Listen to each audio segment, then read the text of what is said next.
आज જે ડિમ્પલ્સ ડિશીસમાં recipe share થશે ને તેને તમે હેલ્ધી બ્રેકફાસ્ટ તરીકે લઈ શકો છો, બાળકોના કે હસબન્ડના લંચ બોક્સમાં પણ આપી શકો છો એન્ડ હેલ્ધી ડિનર તરીકે પણ ખાઈ શકો છો. ખૂબ જ ટેસ્ટી ચટણી તૈયાર કરીશું, સાથે સુપર સોફ્ટ અને અંદરથી ફ્લફી સ્પંજી એન્ડ જાળીદાર આપણે વેરાયટી તૈયાર કરીશું, જેને જો કે તમે બન ઢોસા તરીકે પણ ઓળખી શકો છો, જે એક સાઉથ ઇન્ડિયન હેલ્ધી બ્રેકફાસ્ટ તરીકે ઓળખવામાં આવે છે, પણ એટલું સરળ રીતે કે તમને મજા આવે બનાવવામાં અને ખાવાવાળાને ખાવામાં. તો ચલો રેસીપી શરૂ કરીએ. તો જેમના માટે સૌથી પહેલાં તૈયાર કરીશું એક પ્રીમિક્સ પાવડર. જેમના માટે લેશું 3 કપ જેટલા ચોખા. મેં અહીંયા ખીચડીના ચોખા લીધા છે, જે હોય તો વધારે બેસ્ટ, નહીં તો કોઈ પણ લઈ શકો. સાથે અડધા કપ જેટલી અડદની દાળ લેશું અને સાથે લેશું 2 ચમચી જેટલી ચણાની દાળ અને લગભગ અડધી ચમચી જેટલા મેથીના દાણા અને અડધા કપ જેટલા પોહા, જેને મેં કપડાથી સાફ કરીને લીધા છે, જેથી કોઈ પણ પ્રકારનો કચરો બિલકુલ નથી અને ધોવાની પણ જરૂર નથી. હવે માત્ર 1 થી 1.5 મિનિટ માટે ધીમા ગેસની ફ્લેમ પર શેકવાનું છે. કલર ડાર્ક ના થાય તે ખાસ જોવાનું છે. માત્ર ભેજ શોષાઈ જાય તેના માટે આપણે આ રીતે શેકશું તો આપણું પ્રીમિક્સ પાવડર લાંબા સમય સુધી સારું રહેશે. ગાઈઝ, આ પ્રીમિક્સ પાવડરમાંથી તમે બન ઢોસા, રેગ્યુલર ઢોસા, ઇડલી, ઉત્તપમ, કોઈ પણ સાઉથ ઇન્ડિયન ડિશ તૈયાર કરી શકો છો. તો એકવાર આ પાવડર તૈયાર કરીને સ્ટોર કરી રાખો. મિનિટોમાં તમારે કોઈ પણ સાઉથ ઇન્ડિયન વેરાયટી તૈયાર કરવી હોય તો કરી શકો છો. હવે આ શેકાઈ ગયું છે તો પહેલાં તેને ઠંડુ કરી લઈશું અને ઠંડુ થઈ ગયા બાદ જ મિક્સરમાં લઈને તેનો પાવડર તૈયાર કરી લઈશું. આ રીતે પાવડર તૈયાર થઈ ગયા બાદ હવે તેમાં થોડા મસાલા ઉમેરીશું, જેમ કે સ્વાદ પ્રમાણે કે 2 નાની ચમચી જેટલું નમક, અડધી ચમચી જેટલી ખાંડ. જો કે આપણી સાઉથ ઇન્ડિયન વેરાયટી જો ઢોસા બનતી હોય તો એકદમ ડાર્ક બ્રાઉન કલર આવે તેના માટે, અને 1 પેકેટ ઈનો ઉમેરીશું, જેથી આપણે જ્યારે પણ વેરાયટી બનાવીએ ત્યારે તેને ફર્મેન્ટેશન આપવાની ઝંઝટ ના રહે. બસ મિનિટોમાં પાણી ઉમેરો અને તમારી સાઉથ ઇન્ડિયન વેરાયટી તૈયાર થઈ જાય તે માટે. તો ફરીથી ચર્ન કરી લેશું અને ગ્રાઇન્ડ થઈ ગયા બાદ હવે આ પાવડરને કોઈ એરટાઇટ કન્ટેનરમાં ભરી ફ્રીઝમાં રાખ્યા વગર તમે 1 થી 1.5 મહિના સુધી તમે યુઝ કરી શકો છો. ફ્રીઝમાં રાખશો તો 5 થી 6 મહિના સુધી આ પાવડર ખરાબ નહીં થાય. તો સાઉથ ઇન્ડિયન ડિશ બનાવવા માટેનો આપણો પ્રીમિક્સ પાવડર રેડી છે. તો આ પાવડરમાંથી આજે તૈયાર કરીશું બન ઢોસા, જે સાઉથ ઇન્ડિયનમાં ફેમસ બ્રેકફાસ્ટ તરીકે એન્ડ હેલ્ધી ડિનર તરીકે ઓળખવામાં આવે છે.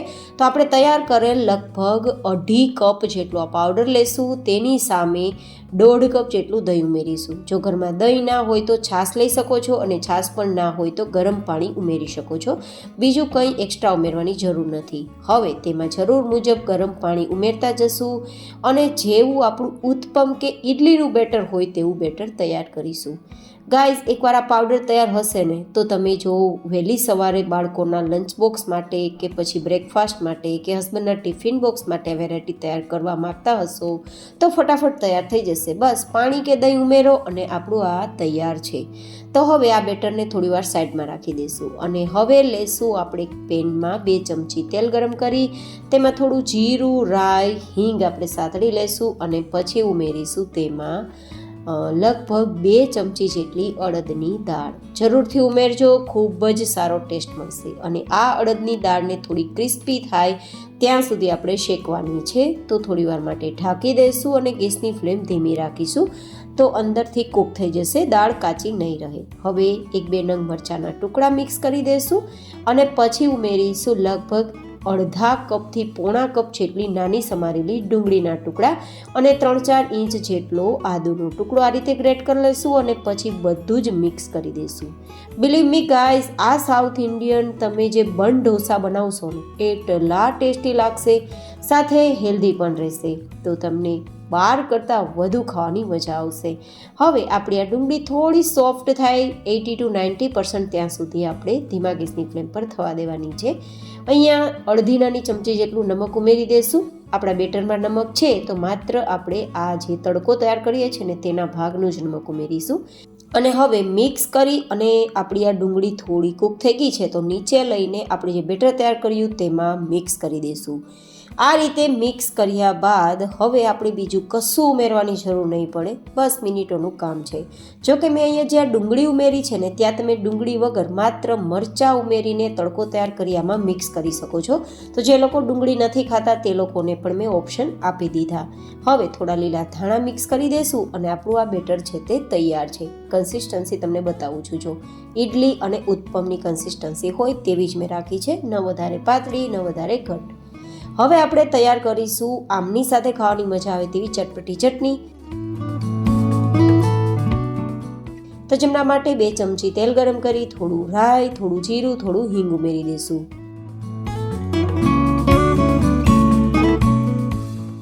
અને અહીંયા ફરીથી 2 ચમચી જેટલી અડદની દાળને સાતળી લેશું.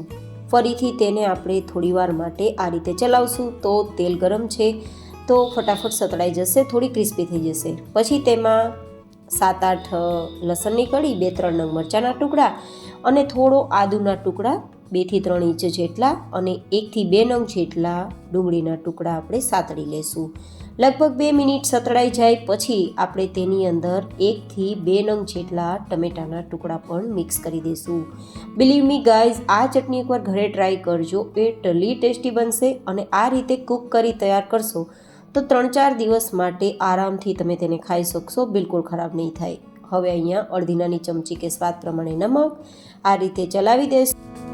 અને પછી આપણે આ ચટણીને વધુ સ્વાદિષ્ટ તૈયાર કરવા માટે લગભગ 2 ઇંચ જેટલો આંબલીનો ટુકડો મિક્સ કરી દઈશું. અને હવે આ બધી શાકભાજી થોડી સોફ્ટ થાય ત્યાં સુધી ધીમા ગેસની ફ્લેમ પર ઢાંકીને થવા દઈશું.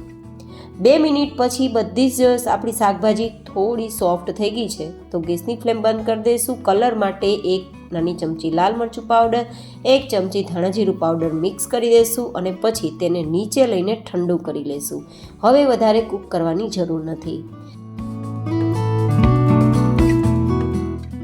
પણ હા, ઠંડુ થઈ ગયા બાદ જ આપણે મિક્સરમાં લેવાનું છે. તો ઠંડુ થઈ ગયું છે, મિક્સર જારમાં લઈ લઈશું અને તેમાં ઉમેરીશું 1/4 કપ જેટલું લીલું નારિયેળ અથવા સૂકું નારિયેળ, તમે કોઈ પણ ઉમેરી શકો છો.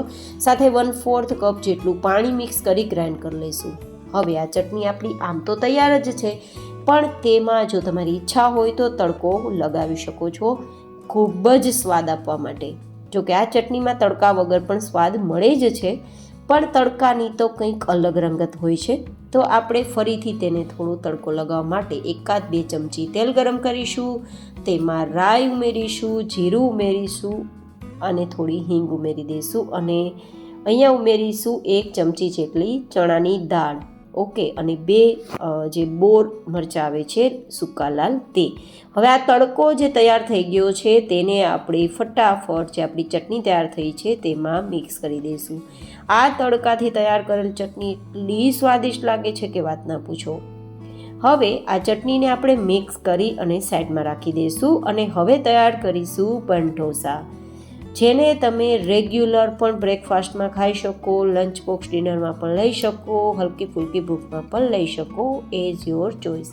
તેમના માટે એક કડાઈ લેશું અથવા તો સોસપેન પણ લઈ શકો છો, અથવા તો આ રીતે તમે જે તડકા પેન હોય તેને પણ લઈ શકો. તેમાં 1-2 ચમચી તેલ, ધેન આપણે અડધા કપ જેટલું બેટર આ રીતે રેડી દઈશું. અને પછી બધી જ કિનારી થોડી ડ્રાય થઈ જાય ને ત્યાં સુધી ધીમા ગેસની ફ્લેમ પર થવા દઈશું. અને પછી આ રીતે સાઈડ બદલી દઈશું. નીચેની સાઈડ પણ આરામથી ફરવા લાગે, ગોલ્ડન કલર પર આવે ત્યાં સુધી આપણે કૂક કરીશું. બંને સાઈડ આ રીતે કૂક કરતાં ખાસ ચેક કરી લેવાનું કે વચ્ચેથી બિલકુલ કાચું ના હોય. હવે આપણી આ જે વેરાયટી છે તૈયાર થઈ ગઈ છે તો તેને સર્વ કરી લઈએ. તો ડિલિશિયસ ચટણી સાથે આ વેરાયટી ખૂબ ટેસ્ટી લાગે છે. તમે જુઓ અંદરથી કેટલી જાડી છે એન્ડ સુપર હેલ્ધી તો છે, સુપર ટેસ્ટી તો છે, પણ સુપર સોફ્ટ પણ છે. તમે જુઓ હું બેન્ડવાળું તો એટલું સોફ્ટ લાગે છે કે ચાવવાની પણ જરૂર ના પડે. તો તમને મારી આજની આ વેરાયટી કેવી લાગે કોમેન્ટમાં ફીડબેક જરૂર શેર કરજો. ફરી મળીશું એક નવી જેન હેલ્ધી રેસીપી સાથે. ત્યાં સુધી stay healthy and stay happy.